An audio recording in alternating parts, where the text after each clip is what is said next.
Good evening, believers. How are you doing today? This is Love Coach Dasha coming to you today for the very first Healing Hour Live of 2025. Happy New Year, y'all. I'm so glad to be here with you in the new year. Yay, you might not have made it to the new year, but you did. You are here, and you can make this year the best year ever, even if you have been dealing with infidelity. And that's what we're here talking about. Hey, Sharpie, glad to see you, darling. We are here talking about getting past infidelity. We have been through that trauma. We have decided that this is still the person that we love, the person that we want to be with. Let's work on it. Let's see if we can't heal up enough that we can get to a better place with this person.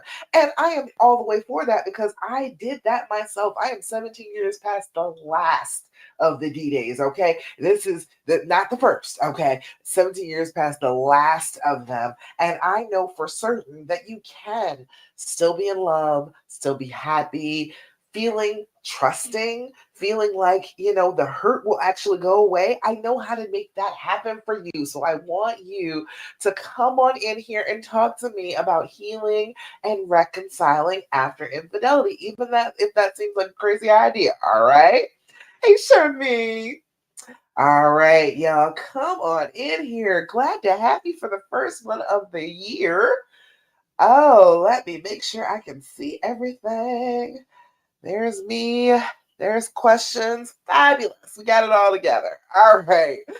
So, what I like to talk to you all about is the fact that after infidelity, the effects are the same on all of us, okay? We all have the exact same things happen to us. We all feel the exact same way. We're all devastated at first, right? Absolutely shattered, feeling like we can't get ourselves together. We're never going to be able to pull ourselves up off the floor. Yet somehow we get to our feet. We do that, but then we're stumbling along in the dark trying to figure out exactly how to heal this wound and to find the love again, all right? You are not alone in this. There are 6,000 women in my Love After Cheating group on Facebook. If you're not a member, please go join it. Join us on that. But over 6,000 women that specifically are trying to stay and reconcile, wanting to work this out, but just not quite knowing exactly how to do it. And that's what I am here to teach you about, is exactly how to go about this. What you need to know about this situation, about this trauma, so that you can start to treat it like a trauma and actually get to a better place, okay? So glad that you're with me today. We gonna talk about some things, okay? First thing that I'm always going to tell you every time we get together is that I need you to be doing your deep breathing. Have you been doing your deep breathing, Charmaine? You know, we've talked about that many, many times.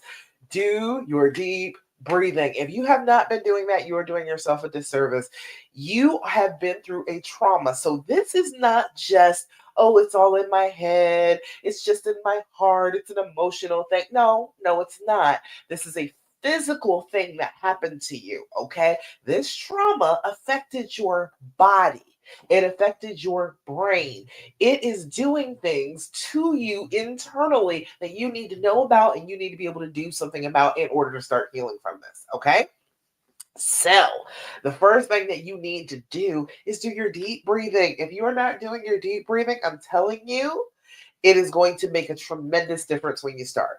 When you start doing it on a regular basis, when you start showing your body that, wait, I know we had an adrenaline rush. I know we are triggered. I know we feel like something big and bad is going to come out of the darkness to eat us, but I'm actually safe.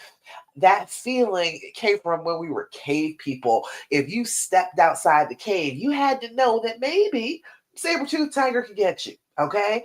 That part of our brain never went away. It just uses that for like emotional pain now. Like if you step outside this cave, your heart could get broken. All right. That is fine that our brains do that. That's helpful. It helps us with certain situations. However, if you want to stay and you want to reconcile, you got to get past that. You cannot let your brain continue to be like, oh no, we're in danger all the time. The danger breathing is the opposite of deep breathing. When you are in danger, your breath comes much more quickly, much more shallow. You don't exhale as fully, you don't inhale as deeply. That results in less oxygen to your bloodstream and an increased level of carbon dioxide in your lungs. That's a physical thing, okay? Not in your head. It's not your imagination. That is a physical thing happening to your body. So you can do something about that. Anything physical, we can do something about. We can fix those things. So you do the opposite breathing. That's what you do. You do the opposite of the breathing that you were doing when you were getting ready to fight or run away real fast. You do slow, deep inhales, full exhales, deflating your lungs, making sure that they are completely empty before you fill them back up with oxygen. When you slow your breathing down like that, you are telling your body, hey, there is no danger. I don't, it's not. I know it could be emotional danger, but hell, that's all the time. All right. That's not a new thing. That is one of those things that happen to human beings. We could have emotional danger. Yes, but that does not mean that we are going to sit here and freak out. And that's what you do. You tell your body we're not going to freak out by doing your deep breathing. So we do 4-7-8 breathing together. Now you can pick whatever type of breathing you want. You can do, if you work with me personally, I will send you text messages 5 times a day to remind you to do your deep breathing. Okay. If you work with me, I will remind you to do it. Okay. I say all different types of breathing techniques, and there are all different types that you could do, all different breathing patterns, alternate nostril breathing, all sorts of things that you could do. But I do 4-7-8 because it works the best with my little brain. It makes me think enough that I don't lose my place. That's pretty much the only reason that I use 4-7-8. You can use whatever you choose as long as you're doing it 5 times a day. Okay. We need to be consistent with that so that we're constantly showing our body, hey, calm that reaction down. We are not in danger. Cut it out. We've got to be assertive with our bodies so that we override the automatic response of our brains to that trauma. Okay? That all make sense? All right, keep on going. We're going to do our deep breathing together. Now, like I said, we do 4-7-8 breathing. What that is you're going to blow out, you're going to deflate your lungs as much as you possibly can. Push it out of there. And you want to make the noise while you're doing that.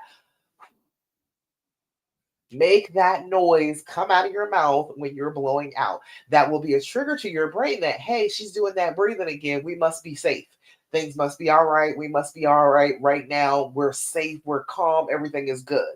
You will teach your brain that that's what that sound means. You will actually teach your boo that's what that sound means too, but that's later. All right. First thing is teaching your brain. Make that noise, blow out as much as you possibly can. Then you're going to inhale for a count of 4. You can breathe through your nose. My nose is stuffy for some weird reason today. But if you can't breathe through your nose, breathe through your mouth. It's fine. Just gently. In for a count of 4, hold that breath for a count of 7, and then you're going to blow out again for a count of 8. Just like you're blowing out birthday candles, make it a stream of air coming from your mouth.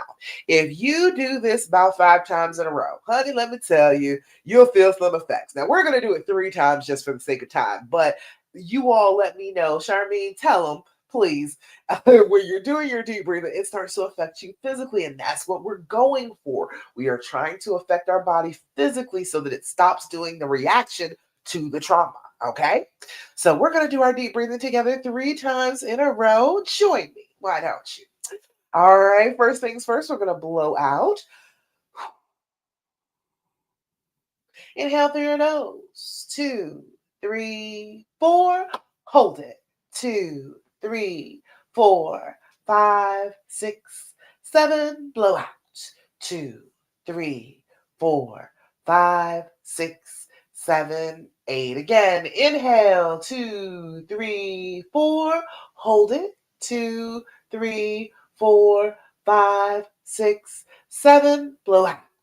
2, 3, 4, 5, 6, 7, 8. Last time. Inhale. 2, 3, 4. Hold it. 2, 3, 4, 5, 6, 7. Blow out. 2, 3, 4, 5, 6, 7, and 8. Just with that little bit of breathing, you should start to feel it already. Let me know how it feels when you're doing your deep breathing. I'm trying to tell you, it is one of those things that you need to be doing, and you need to be doing it consistently. We are physical beings. These brains do things automatically when we're hurt.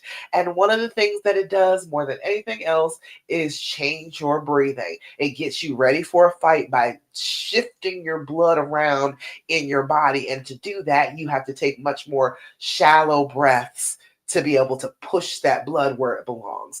So instead of letting it do that, you say, no, no, no, dear body, I understand that that's what you want to do, but that is not helping me right now. So I am going to choose my own breathing and I'm going to calm this body down. It's going to bring down your blood pressure. It's going to bring down your pulse. It is going to reduce that cortisol level, that stress hormone level spiking up in your blood when you are feeling like that. It's going to reduce that. All right. And more than anything, you're going to get oxygen to your brain. Okay. If you are having a problem, if you are having a struggle, you need some oxygen up there. Okay. That is a huge thing right there.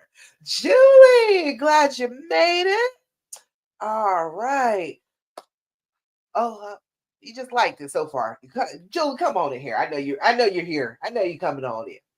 All right, let's see what else. What else? The next thing that I'm always going to tell you every time we get together, and especially first thing this year, I need you to start this. I need you to make this a practice, okay? And the other day, I started. Okay, well, I'm gonna tell you about my other practice next, but I need you all to start doing your journaling, okay? I don't care what you use. This one, I've had this one for years. Itty bitty journal can fit in your pocket, okay? This one is sparkly and fuzzy, but it just has plain paper on the inside. Whatever. I don't care what you use it. Sit down with your journal and start to write. Julie, you're so welcome. And don't you worry, girl. You're here. That's all that counts. All right. You made it. I know life is rough right now. This is the beginning of the year. Things are busy, but you're here. You knew you needed to be here and you got here. That's all I have to worry about, okay? All right, let's see. So doing your journaling. We need to start with our journaling twice a day, okay? I recommend first thing in the morning and last thing before you're about to go to bed at night. If you first thing in the morning, write down everything that's in your brain that comes up. Because when you first wake up, you're already kind of in flow and then you remember what happened and then it starts to pile up on you. So when that happens, when you remember what happened and you remember how you felt and you start rolling with that, put it down in your journal instead of carrying it with you all day. Put it down, say, okay, yes, bad things, bad things. However, I don't have to carry them with me forever. Not even for this day. I don't have to carry them with me today. I can put them down in my journal. I will come back to them. They will still be here when I come back. Teaching yourself to do that, you will tell your brain that that's what you need to do. And so your brain will start to wait to be around your journal to start freaking out. So you can kind of train it to do that. All right. First thing in the morning, right before you go to bed, if you do this before you go to bed, your sleep will be better. If you are having trouble, if you're having lots of bad dreams, if you have trouble falling asleep, if there's images when you're trying to go to sleep, use your journal, sit down, write down everything that comes out of your brain for about 5 minutes and say, okay, this has troubled me, but I put it down. It is on the paper, so I don't have to sit here and remember it myself. It is written down, brain. It's right here. We can come back to it later. And you lay down and you do your deep breathing and allow yourself to fall asleep. It works super well. Try it, okay? When you're journaling, we need to do a couple things. We need to do our date, we need to do our time, we need to do our level of anxiety. Date and time is so that we can find the patterns. There are patterns to this. This feeling that you are having, it goes in cycles. So if you know what the cycle is, guess what? You can stop it. You can get in its way. You can make it so that the cycle doesn't complete and you don't have that major blow up that you usually have, that you're not stressing about because you have interrupted the cycle. So we need our date and time in there, and you need your level of anxiety. Level of anxiety is 0 to 10. 0 is no anxiety whatsoever. All is right with the world. Okay? Write that down. Do not let a day go by where you are feeling that good go by without saying anything about it. Okay. That needs to be in your journal. That needs to be an important part of your journal. You need to put a big star in the corner of that page so you can just flip through and be like, oh, yeah, I had lots of good days where I didn't think I was having any. Because your brain on this trauma will keep telling you you're not having any good days. Everything is terrible. It's always awful. It will tell you that, but it's not real. It's not really what's happening. It's just the perception that your brain is giving you on the trauma. So if you write that down, you will know that it wasn't as bad as your brain is telling you. And so then you start to question some of those things that your brain is telling you. The other end of that is a 10. A 10 is a complete loss of control. You are probably screaming. You are probably throwing things. The police may be called. You're at a 10, okay? You have lost control of yourself in some way. Don't sit down at your journal and put down, I am feeling like a 10 out of 10 right now, because that is not accurate. You are sitting there controlling a pen and paper. You are writing down thoughts. You are fully in control of yourself. You are not in a 10, okay? 10 is loss of control. Okay. Write it down if you were feeling like a 10 before, if you were throwing stuff, if you were screaming at the top of your lungs, you can't talk now because your voice is gone. You can write it down afterwards, but don't sit down in the moment and be like, oh, I'm a 10 right now, because you're not. Okay. Julia said, wow, excited to start journaling. Try. Thank you for that idea. You're so welcome, because it works, dude. I am excited to share about it because it really does work. It really helps you process the trauma so much better. Okay, so 0 to 10, got that part. All right, you're writing this a couple times a day. You need to make sure that you have all of those pieces, date, time, level of anxiety, a couple of times a day. If you start writing it down, I promise you, it will start to give you clues and reflections. Even the stuff, like if you ask him a million questions, it will be in there that you already asked this question and what he said and what you thought about it in the moment. So then you can come back if your brain is lying to you and said, he's never answered this question for you. And you go back and you're like, wait a minute, he did answer that question. The answer is right here. This is what I thought of it and everything. You can prove that your brain is lying to you, and it lies often. Okay. When you are feeling traumatized, your brain is going to lie to you a whole bunch. So you need proof of that, and it will be found in your journal. Okay. All right, next thing that I want you to do is super helpful for processing this trauma, getting past it, is I need you to develop an attitude of gratitude. I need you to come up with things that you are grateful for on a day-to-day basis. That is the practice that I was about to say. Before I started that yesterday, on the first, I was like, every single day, I'm going to write down 2 to 3 things every day. I carried on today that I am grateful for this day right here. And I'm going to review it weekly, and I'm going to review it monthly, and I'm going to go back at the end of the year and go to the beginning and look at all the great things that are in my life. I'm excited about that. Okay. I need you to develop that habit. The way that our brains work is what we focus on is what we find. So if you are looking for yellow cars, you will see yellow cars everywhere. If you are looking for the shape of a heart, you will find the shape of a heart everywhere, because that's what your brain is scanning for in the moment. So if you tell your brain, hey, I am looking for things to be grateful for today. That's what I am looking for. I need you to find that for me. Okay. You assign your brain to find things to be grateful for. It will start pouring things to be grateful for into your experience. You will be like, oh my God, I have so much good stuff. I can't believe that I didn't realize it was this much good stuff, because you will be training your brain to look for it. And that is the key thing. So in trauma, our brains start being very negative. They start believing that everything is bad, nothing could ever go right. You're terrible, he's terrible, they're terrible, everybody's a mess. All right. That's what your brain says when you're traumatized. But that's not the reality of life. This life is beautiful. Yes, there was some pain. Yes, there was, but nobody promised you a pain free life. Nobody said that. Nobody said that you were just going to walk through this life and be charmed and graced your entire existence. That's not what happens. And you're going to experience the pain, but this life is beautiful. You have so many things to be grateful for. And if you start to talk about them and to think about them, they start to multiply because that's the way our brains work. When we look for the thing, we get more of the thing. So if you're doing this from misery, from just devastated, just shattered, nothing on the ground, and start looking for things to be grateful for, you can't get to happy right off the bat, but you can get to grateful. You can get from the floor to grateful. All right. You can crawl your way up and get the grateful from being on the floor.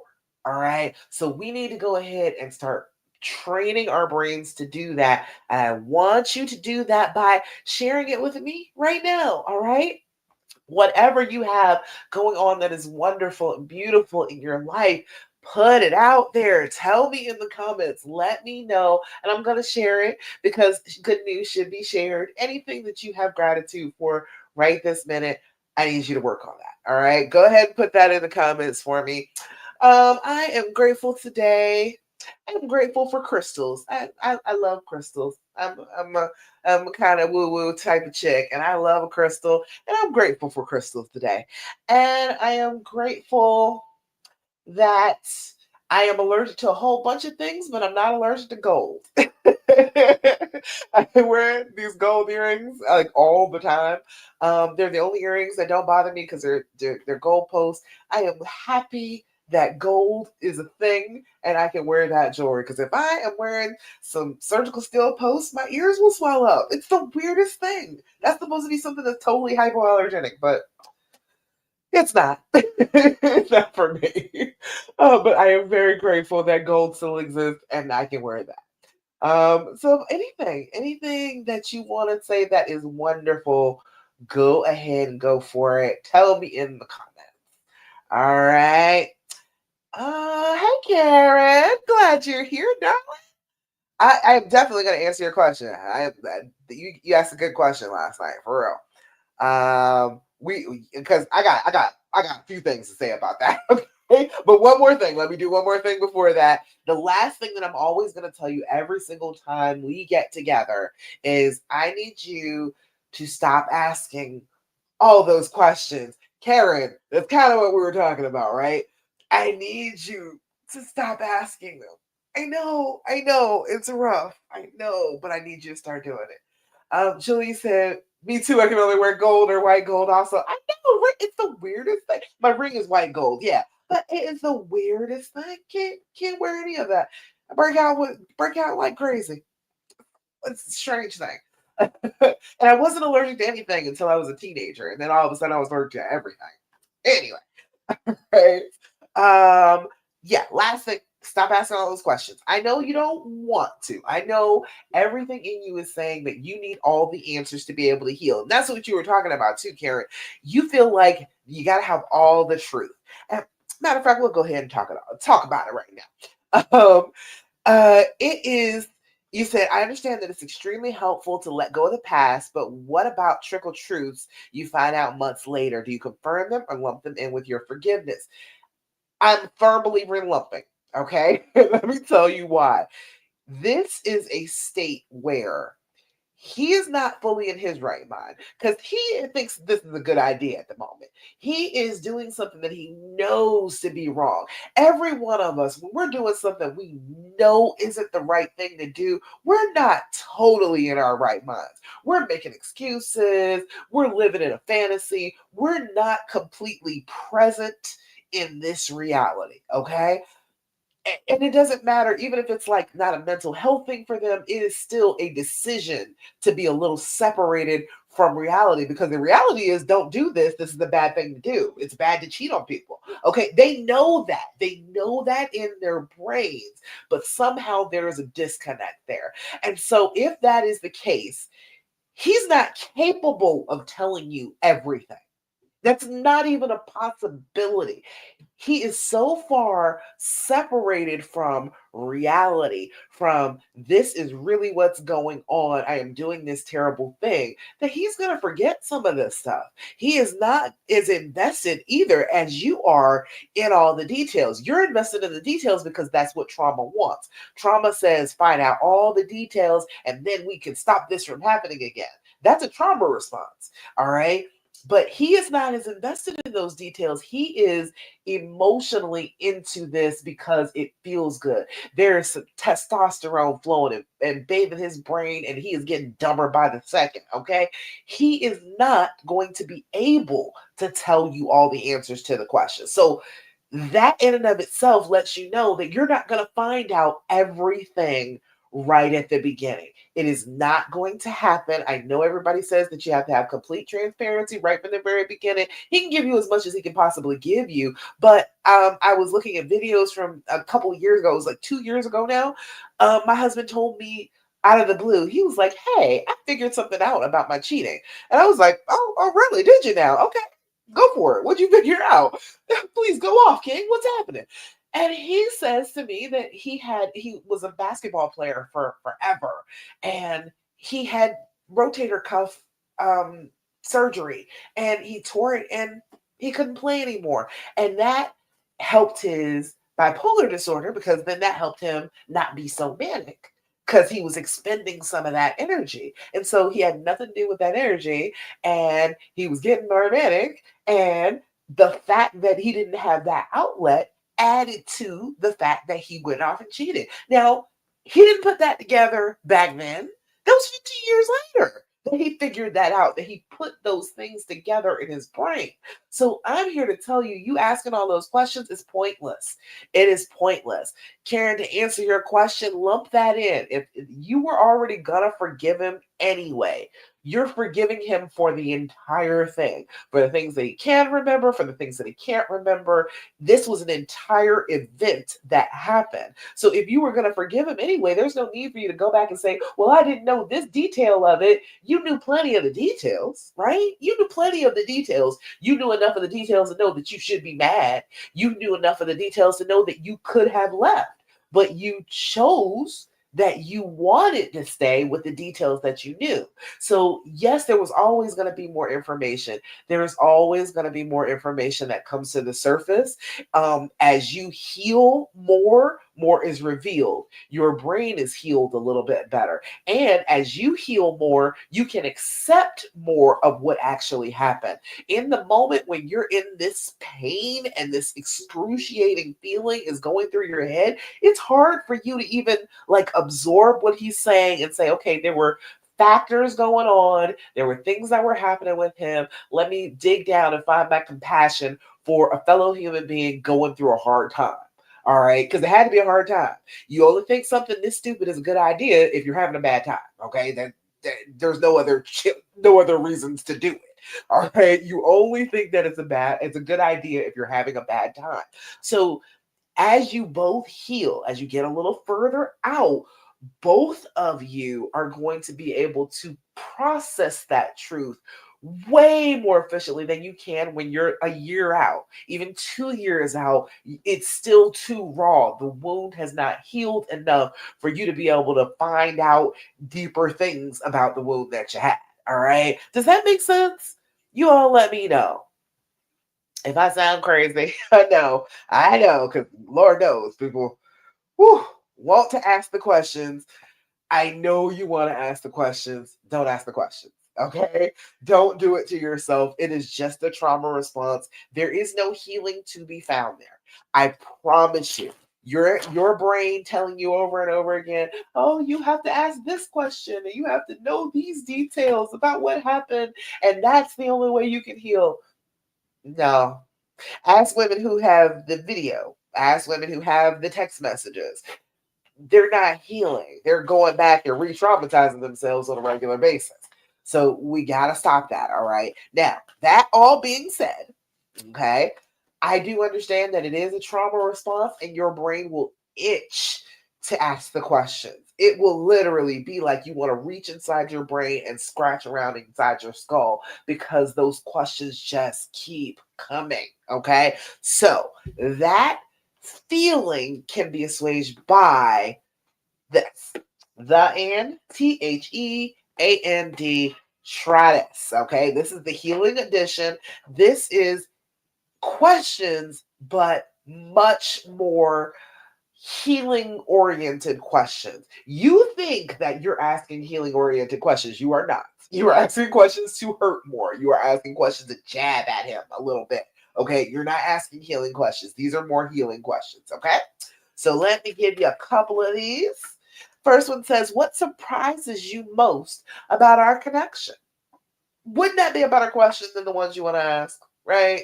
It is so much better to ask this one. What surprises you most about our connection? Then I've got, how do you hope we'll grow together from this point on? Oh, that's a great one for the new year. Hey, I got you a good one right now. How do you hope we'll grow together from this point on? It's January 2nd. Hey, that's a wonderful thing to ask right now. All right. And then one more. What do you think is the one thing I really want you to understand about me? What do you think is the one thing I really want you to understand about me?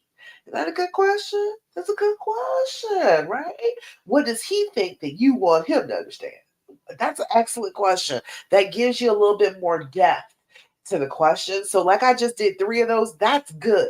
That will start to scratch that itch a little bit. And then you will feel like, okay, I feel a little closer. I feel like I got answers that didn't reinforce the negative, but reinforce the positive a little bit. So, I want you to try for that. Okay. All right. All right. Back to questions. All right. Karen, you said, okay. All right. Your written question last night on Facebook. Okay. Here's the situation. He took AP to Cabo, but I recently found out he may have taken her to Cancun on the same trip. Oh, do I ask him or just let it go? I'm afraid it's going to simmer in my mind. I'm going to blow up. We are in a better place. Karen, just believe he did. Just there is no need to even ask him and set him up like that, because if you come out of the blue and ask him that, he's going to feel compelled to lie because things are going well and he doesn't want to tell you the truth and make you be mad at him all over again for something that was the same exact trip you said you were going to forgive him for. So yeah, still answer still stands. Lump that in with what you already said you were forgiving him for. It was the same time. All right. Hey, just go ahead and believe it if you want to believe it. If you want to believe that he took her to Cancun, then that's what happened. All right. There's no need to keep on going back into that. You will find out. I promise you, you don't know it now, but it will be a little bit later on and you'll get confirmation and be like, oh, yeah. It did happen exactly the way I thought it was. Thought it did. Okay, I was right. And you'll be able to move on because you've already moved on past it. All right. Absolutely. Same answer. Don't ask the question. Don't ask the question. That your trauma coming back is trying to mess with you. Things have been going better. And so your trauma is like, oh, things are going too well. We got to act like we don't trust him again. And here, ask him this question. This is going to trip him up. No. We're not doing that. Don't fall for it. Your brain is messing with you, Karen. If you have come this far, don't go back now. All right. You said D-Day was 10/22. Yeah, so you're in that 2-year range. Your brain will start messing with you about that 2-year range. It messes with you hard like that first 6-8 months. And then things will calm down and there'll be a good period in there. And then like towards like 2 years, your brain's like, wait a damn minute. I didn't forgive him. That was still wrong. I'm still hurt. And then it starts to try and start arguments for just no reason because you're letting those walls down at that point. And so your brain doesn't like that. It's scared. It's like, no, we could get hurt again. But the thing you got to tell your brain is, look, I get that we could get hurt again. I went into this knowing that this relationship, every relationship, will end in heartbreak. Okay, it absolutely will. I promise you, cross my heart. Either you will break up or one of you will die. That is, you are guaranteed in a successful relationship if you live together all your lives. What was it? Jimmy Carter and his wife married for like 84 years. She died and he was like, okay, I got to be out of here. Okay, you had a successful relationship because it ended in heartbreak. It is going to end that way. There is nothing you can do about that. You signed up for that when you put your heart on the line. That's how you'll know how deep that love was, is when you feel that heartbreak. Okay, so it, that it is guaranteed you're going to have that feeling. So just tell your brain to cut it out. Hey, look, I signed up for this. I know that putting my heart out there, giving my heart to somebody else is going to end in heartbreak. And that is just part of being a human being. I want that human experience. I want to love as deeply for as long as I possibly can, because that's the beauty. And I was going to experience a heartbreak anyway, so I might as well love as hard as I can in the meantime. Does that make sense? You all let me know. That's the way I feel about it. Right? Julie said your D-Day was October 15th, so very fresh. Yes, just this past October, super fresh. So you're still in that 0 to 2 year period. That's where the most healing can be done the fastest. If you're in that 0 to 2 year range, like D-Day to 2 years, if you're in that range, the changes to your brain from this trauma are so fresh that you can actually change them. Like Julie, I would suggest not to ask the questions. Your brain will be like, I gotta ask him everything. Don't do it. All right. If you haven't been asking questions, stop yourself right this minute and decide that whatever you know right now is enough for you to decide whether you want to forgive or not. And if you've already come to the place where you're like, okay, I want to forgive, just accept that is how you feel and move forward. Don't sit there and dwell on all the details. It's not gonna do anything good for you. Okay. Start working on this as your trauma moving forward. Treating him and your relationship like you would if it was great. Treating it like, if everything was wonderful, who would I be? And in my best possible relationship scenario, going for that, knowing that that is your goal, and then behaving in that way, that's the healing path. That is what it is knowing where you're trying to get to. Where you're trying to get to is your castle, home, getting out of these dark woods. You know that that's the direction that you're going in. You have to behave in the way that you want to behave when everything is wonderful. If you behave that way, things start to change in that direction. You start to walk down that path. All right.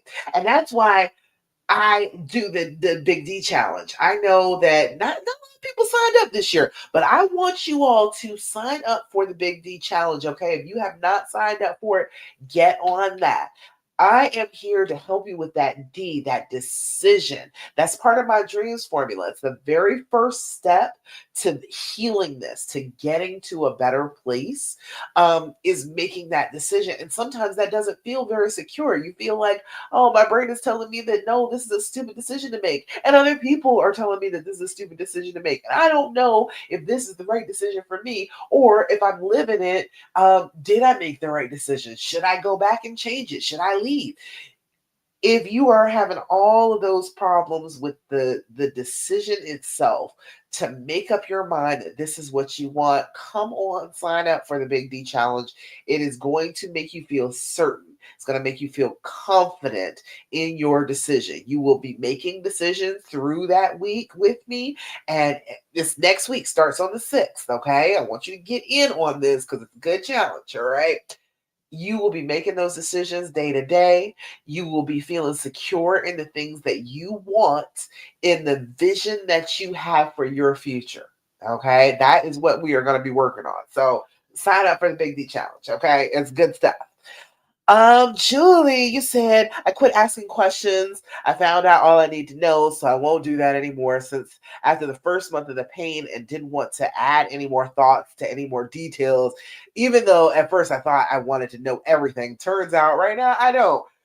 Yes, exactly. And when you start getting into that, you'll be like, "Oh, I did not need to know that at all." Okay, well, let me stop. Let me cease hurting myself right now. I'm not gonna keep on going with this. If that is an excellent place to be, okay? Good job, Joey, for real. Because if you keep on going down that path, you get further and further into the woods, you get more and more lost. Your brain is creating a neural pathway with the questions. So even innocent questions will be like, "Well, how was your day today?" It will lead into, well, why did you have sex with that bitch? Okay, it will lead there. You won't know how you got there. You'll be like, oh my God, I just asked him how his day was. It is because the pathway of a question is so well worn into your brain that it will just end up there without you ever knowing how it got there. So excellent, very good work, working on your brain early, Julie. You say, yeah, most of my family wanted me to leave, but I wanted to try and work it out. And I did also sign up for that as well. Excellent. Good job. I'm glad you are going to be with me because it's going to be good stuff. And make sure that you go to the challenge group. I haven't checked to see if anybody has entered the challenge group, but I'll let you in. So I'm glad that you're going to be with me for that because I'm trying to tell you it's good stuff. But yeah, your family and friends and stuff will be like, oh, you need to leave. He's going to treat you bad for the rest of your life. You're going to be a doormat. And that wasn't my experience at all. People act like, people just never change. Like you can't do it. And that's the whole point, I think, of being on this planet. You can absolutely change. You got to choose to change, but you can absolutely do it. So just saying, oh, this person is going to be like this for the rest of their lives and you're going to be miserable, you don't know that. And you don't know that about my life. I was right. Come to find out, everybody else that was like, oh, you need to leave. He's going to treat you bad forever. It's going to be misery. He's going to cheat on you forever. None of that was true. None of that was true. I was right. He is the love of my life, and he has completely changed around what he was doing. Completely. Not even the appearance of impropriety is what the phrase is. Not even that. If the guys invite him out for a beer or whatever, and some girls show up, he'll be like, "Okay, I gotta go now. All right, y'all. Glad to see you. Got this beer in me. I'm going home." And he is not even trying to have that be a problem. So people change all the time. People change on a regular basis. That's why we're on this planet, is to work on being better and better at being a person. That's what we're here for. So you can love somebody and watch them do this, watch them grow into that. And it's a beautiful thing to witness. It really is. So you say, "Oh, I love that," and glad to know they can actually change if they really want to. They absolutely can. And honestly, like I said, he's got bipolar disorder, so it was actual mental illness on top of everything else. Okay, it was not just completely within his control, but he worked on every piece of it, trying to get himself together and work on what he needed to work on because he wanted. That's the type of man he wanted to be. And that wasn't about me. That wasn't about not living and suffering with me. That was about him choosing the life that he really wanted, the same way that I chose the life that I really wanted when I forgave him, when I kept on going with him. That showed him, that was the avatar for him to say, okay, all right, she's doing it. She can make up her mind that she is going to be happy in the life that she is choosing. She's going to be the person that she wants to be instead of the person that the trauma made her. Okay, I can do that too. And that's what he started to follow behind me and worked on that himself. So you'll be an inspiration to him by doing this. By healing yourself, you will be inspiring him to heal himself too.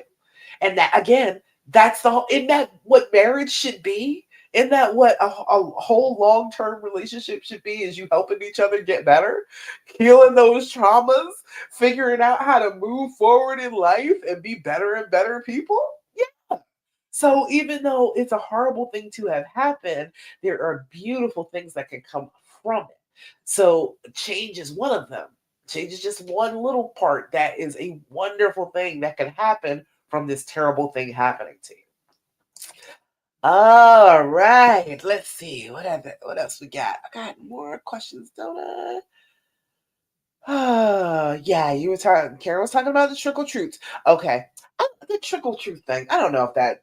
I gotta see exactly what the definition of that is because I'm like, that's the way it happens, and I don't think anybody ever like if they're completely wrong and doing the wrong thing. Like most people don't want to tell the truth when they know they're wrong. Like I've seen a lot of people do it, men and women. It's not just, oh, the men do that. No, no, women do that too. When you know in your heart, you be like, ooh, I'm wrong. Ooh, it's hard to admit. So, that trickle truth thing, I think that's just a consequence of us being human beings and not wanting to get in trouble, you know? All right, let's see. Julie had another good question. He said, I'm working on trying to trust my husband again, but it's so hard to believe things and wonder where he is, even though I do have his location on my phone still.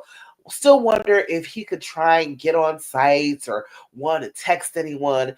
How can I learn to be a little more trusting? I hate always wondering. That is an excellent question. Okay. That covers so many things right now. All right. The big thing about that I want you to understand is that right now you're not going to have to worry about trusting him. That's not where you're at right now. You need to work on trusting you. That is where your trust is going to be found because your trust is belief. That when you look at the definition of it, that is what it says. Trust is a belief in someone or something. Okay, that comes from inside. That's not going to come from them. That's not going to come from outside of you. Your belief comes from inside you. So, as you are learning to trust again, right now, you got to learn to trust your own judgment. You are here and you are staying, and there is a reason for it. You know in your heart of hearts that this is what you're wanting to do. Even though you're mad that you have to have this decision in the first place, you know that there is something about this love, about this relationship, about this person, about how you feel with this person that is special, that is so special that you are willing to put yourself on the line for unconditional love. You are willing to do that. You are willing to put yourself out there and really try to love somebody unconditionally. You know how hard that is? Who do you love unconditionally? We say that we love our kids unconditionally, but I don't think that that's true. I know a lot of people who's like, I don't think they really, I don't think they really love their children. There's some people that you see like that, right? I don't think they love them unconditionally. All right, I swear it is um, a difficult thing that you are trying to do, and the only reason that you be trying to do it is because you have found a love that is really worth it. You found somebody that makes you feel something deep within you that makes you want to have compassion, makes you want to forgive, makes you want to understand, makes you want to reconcile. That's what's happening. Okay. That is what is going on inside you. So it's not really about trusting them. It's about trusting that feeling. It's about trusting the part of you that is leading you to want to forgive, to want to reconcile. That's what you need to be trusting. That's what you need to be working on trusting is you. And then as you do that, as you keep on reminding yourself that you're right about this person. Yes, he failed in this particular instance, but you are still right about this person. Your instincts ain't that off. Okay? Don't ever sit here and believe that your instincts were that far off.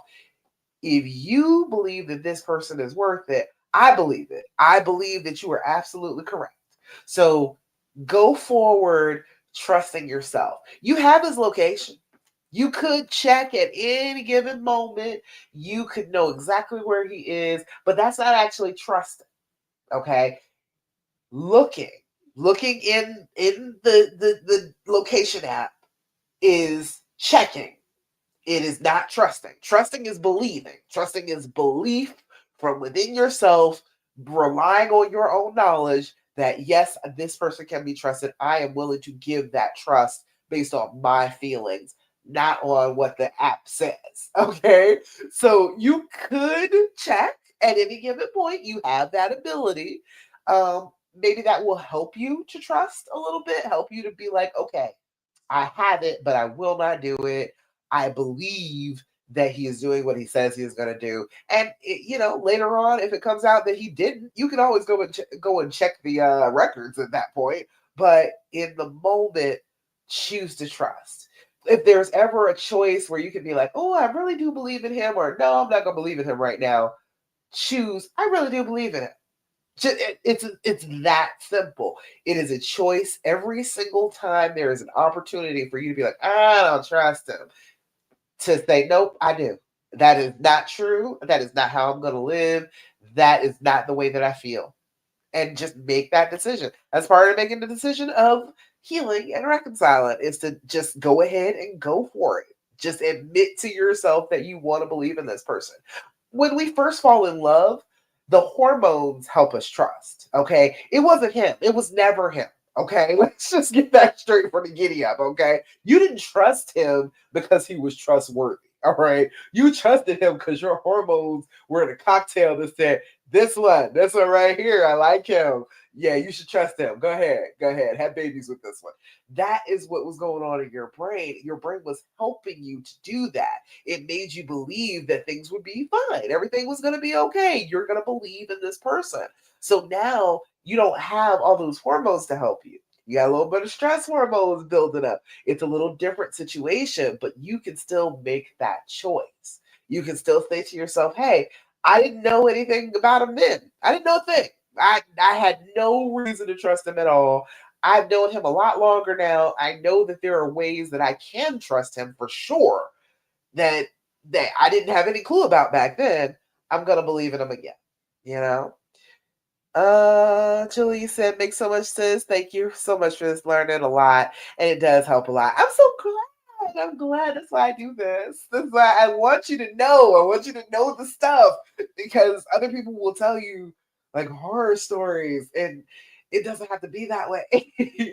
Charmene, I didn't say. Okay, I didn't see you said. Oh, you are on YouTube. Okay, you said I love to breathe with the Breathe With Me video on YouTube. So helpful. It's very relaxing. Yes, go do the Breathe With Me video on YouTube.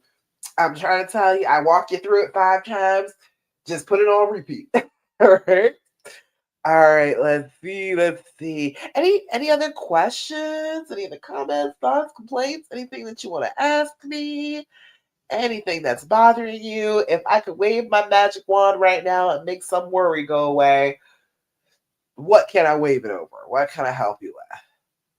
Charmaine said, okay, how do you learn to sit in the discomfort after arguments, especially if you share a small space together, apartment? Oh, yeah, that's hard. We lived in a 1 bedroom for a good little while, and we were at it, boy. We were already having issues, and this 1 bedroom apartment made it worse. And I was like newly pregnant, too. Oh, it was rough. And I didn't even know I was pregnant at the time. We just moved to the Eastern Shore and moved into like a 1 bedroom apartment for temporary until we could move somewhere else. And honey, let me tell you, we were at each other's throats. Um, okay. And if you're gonna have that argument, okay, we've had that argument, all right. First thing is be normal afterwards. If you normally kiss them goodbye, kiss them goodbye. If you normally watch TV together, watch TV together. Like try to keep it as regular as you possibly can after the argument. If you have that argument and you're sitting there in discomfort, you got to work on your discomfort. Okay, you got to sit there and breathe. That's the first thing. Do your deep breathing. Sit there and try and unloosen that knot that is going on in your chest or in your stomach through breathing in and like visualizing it. When you breathe in, that oxygen is going down into your body. It's unwinding the things that are all tightened up. Okay, make it a visualization. And as you're doing that, you're like, I breathe in peace, I exhale anger. I breathe in peace. I exhale pain. sit there and focus on it. All right. You will start to feel it. You will start to feel as you are doing the deep breathing that your blood pressure starts to come down. That redness in your face is like, it goes all the way up your face, right? It's like all that blood rushes to your face. It happens to everybody. Okay. It feels all hot. It'll start to cool down. All right. That knot will start unraveling. You start putting your shoulders down and back, sit up straight, breathe deeply, sit down, do your journal for a little while. Okay. And then while you're sitting in that same space together, the visualization is I have all this peace entering into me and I radiate it out, okay, through your skin. Make it a visual in your head that as you are sitting there, you are not radiating ice, all right? You are not radiating daggers at him. That is not what you are doing. You are radiating calm and peace and understanding and love and compassion. It is exuding from your body. It is coming through your clothes. It is oozing out of you. Make that be the vision that you have in your brain as you are sitting there and you're all uncomfortable and you're all wound up. It's just a form of anxiety. You sitting there being uncomfortable after an argument is a form of anxiety. You've gotten yourself all worked up and you got all this adrenaline pumping and you got to calm it back down. So do your deep breathing, journal for a couple of minutes, like 5 minutes. Don't sit there and write a whole book because you'll just work yourself back up. All right. 5 minutes is good because it's like, what is important? What is really, really getting to me right now? You put it down and then you don't keep going on and on and on and on about it. Because as you keep on talking about it, you'll wind yourself all the way back up and then you won't be calm and at peace and exuding peace anymore. Okay. So try that. Let me know how that works for you. If you've been with me and you want to try it, let me know. I definitely want to know, like visually, like trying to get that piece to flow from you. Let me know how it works because that's what I had to do. I I had to sit with it, just bring myself together, and then go ahead and like breathe and focus and not stress myself out. And when I started doing that, worked out really well. All right. All right. I think that's about it. Any other questions? All right, don't see any other questions, comments, thoughts, complaints. So I guess that's where we can go ahead and end it up for the first Healing Hour Live of 2025. I'm so glad that y'all here today. I love getting to talk to you all. I love it. You're so welcome, Charmaine. I love getting to talk about this stuff because it is healing. You can heal. It doesn't have to be so miserable forever. I don't like people suffering. I was a nurse 25 years. This year is 25. And honey, I don't want people to suffer if they don't have to. I hate unnecessary suffering. So I can tell you exactly why you're suffering from this because it's a physical thing that is happening to you and what you can do about it. And I want to tell you everything that I possibly can so that will be better. I don't want you to keep on suffering unnecessarily, you know? All right. So, last thing that I'm always going to tell you every time we get together is I want you to do your affirmation. Okay. Have you been doing your affirmations? Have you been sitting down and picking one and looking yourself in the eye and saying that affirmation like you mean it? If you have not been doing that, I need you to get on that. Okay. I need you to jump on this. This little deck that I got, this came from Five Below. You can get them off Etsy, you can get them off Amazon. Pick yourself one and pick a card every day. If you don't want to try and think of an affirmation, feel free. And if you want to get on my tech support, I send you affirmations for the entire time. So if you get my 60-day tech support, I send you affirmations every day so you don't have to worry about finding one. But if you don't want to sign up for my tech support, Amazon's got it. All right. But you need to be telling yourself something good about yourself every day. You need to be positive about yourself on a regular basis. Okay. You're so welcome, Julie. I feel appreciated. I do. But we've got to start telling ourselves these good things about ourselves because our brains will tell us all that negative. Remember, we were talking about developing the gratitude so that your brain won't always go to the negative. Your brain will go to negative about you too. It will start telling you awful things about yourself. It will start saying terrible things about your person, okay? Even though it's part of you, it'll still talk shit about you. So I need you to go ahead and get your affirmation together. Whatever affirmation it is, use it and use it often. Look yourself in the eye and say it like you mean it. Say it like it's the most true thing you've ever heard in your entire life. Take it to heart. Put it down in a nook, in a cranny, somewhere in your heart so you can hold on to it for those dark days, okay? When you do this, when you look yourself in the eye and do this, your brain has a recording of you looking serious, saying this thing like it's true. And so then your brain will be like, well, she actually said that she's actually a pretty great chick. So maybe we're wrong. And then your brain will start to have to change what it's saying to you. So I'll give you the affirmation for today. The affirmation is today I am compassionate. Today I will reach out and help another person feel better about themselves. That's a great way to heal too. Reaching out, helping somebody else heal something in you. When you reach out that hand and you're compassionate to other people, it mends something inside you too. So it's always a great way to go about it. Today I am compassionate. Today I will reach out and help another person feel better about themselves. All right. And that's my thing. That's my goal every week is to make you feel better about yourselves, be compassionate to you, and help you get back to the love that you deserve. Okay. Um, if you have not signed up for the Big D Challenge, please do. If you don't have a copy of my how to heal and reconcile after infidelity, get that. It's in the bio on Instagram. It is at the top of the Love After Cheating group. It says, here it is. Get your free copy. Heal and Reconcile After Infidelity. You see it right at the top. Go ahead and click on that and sign up for that. What will happen is you'll get that in the email from me.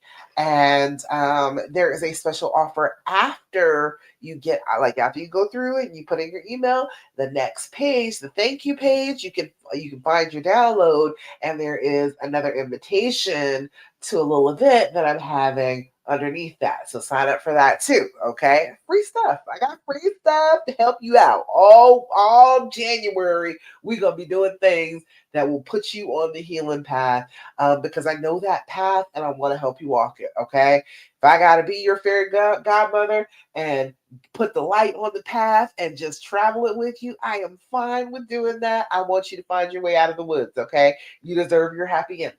All right.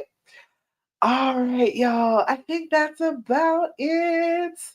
Thank you so much for joining me for the Healing Hour Live. I'll be back again next week. What is it? The 9th of January 2025 for at 9 p.m. Eastern Standard Time for the Healing Hour Live. Until then, do your deep breathing, do your journaling, be grateful. Don't ask all those questions, do your affirmations, and don't do what the fear tells you to do. Okay? We're going for love, not fear. So don't do what the fear tells you to do. If your heart is racing out of control, don't do what it says. Okay? All right, y'all. That's about it. And make sure if you want to talk to me, you want to get in on anything that I'm doing, message me. I will absolutely talk to you. And I got some slots available for some meetings coming up. So go ahead and message me, and we can get up with a one-on-one session. Okay. All right, y'all. That's about it. I will see you again next week. Till then, bye. I love you, and I'm so proud of you. Bye. Bye, Instagram. And bye over here on Facebook and YouTube.